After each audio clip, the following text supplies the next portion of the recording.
Basically what happened was I received a letter offering that they may be able to remove the limb. Then I had another letter saying basically they wouldn't consider that option because the hand was useful, and also they implant, because nothing had happened with it, I told them forget about it and go straight ahead with the removal. When I received the letter saying they were unprepared to remove it because of the limb or the hand being usable, I had enough, so I bought an axe, unbeknown to my wife. I found lots of bits of wood that I had down the shed. I assembled those pieces over a period of a week to a week and a half without anyone's knowledge, because every time my wife was asleep or whatever, I would sneak out and try and do what I could.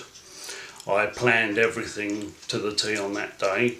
So I got my wife cleaning the car, i.e. hoovering it out, and kept her busy, even though she was aware that something may happen, and she was suspicious. So I went down the shed, I attached the gadget to the outside of the shed, I put plastic everywhere, I put my hand down and released the mechanism. The axe came down, and because I looked away, I assumed it had missed.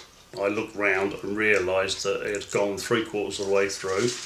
My bone and my hand were hanging down backwards.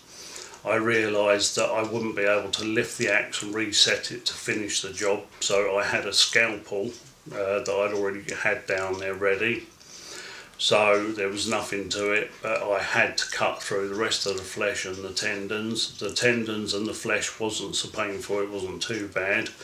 There were two main nerves and an artery. As I went through the first nerve, it was extremely painful, but I could still cope.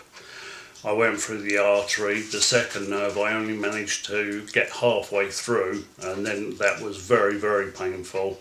So I took a breather, and then I cut the final piece of the hand off. Then I lifted the hand up because I'd already pre-lit the burning bin with charcoal and plenty of wood. I took the hand over, put it into the bin, sat on the floor for a few seconds, and I assumed I sent a text to my wife to phone an ambulance. But instead of sending send, I sent attach.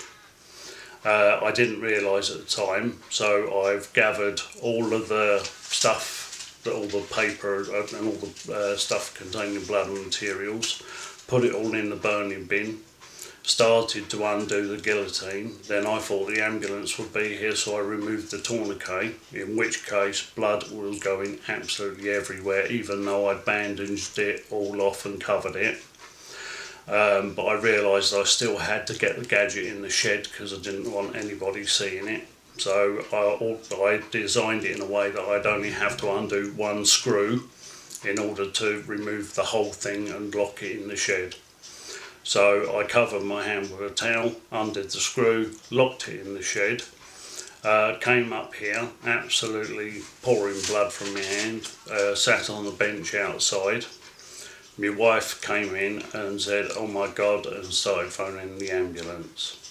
Then I told her to open the side gate because I didn't want to drip blood through the house. So I had gone through the house and sat on the wall at the front. I told my wife not to stay on the phone with the ambulance so she could get the hose and hose down all the blood and all the mess that I'd made. And I told her where my bag was for the hospital. She got all that ready, then the police turned up, then the ambulance crew turned up, and then that was it, basically.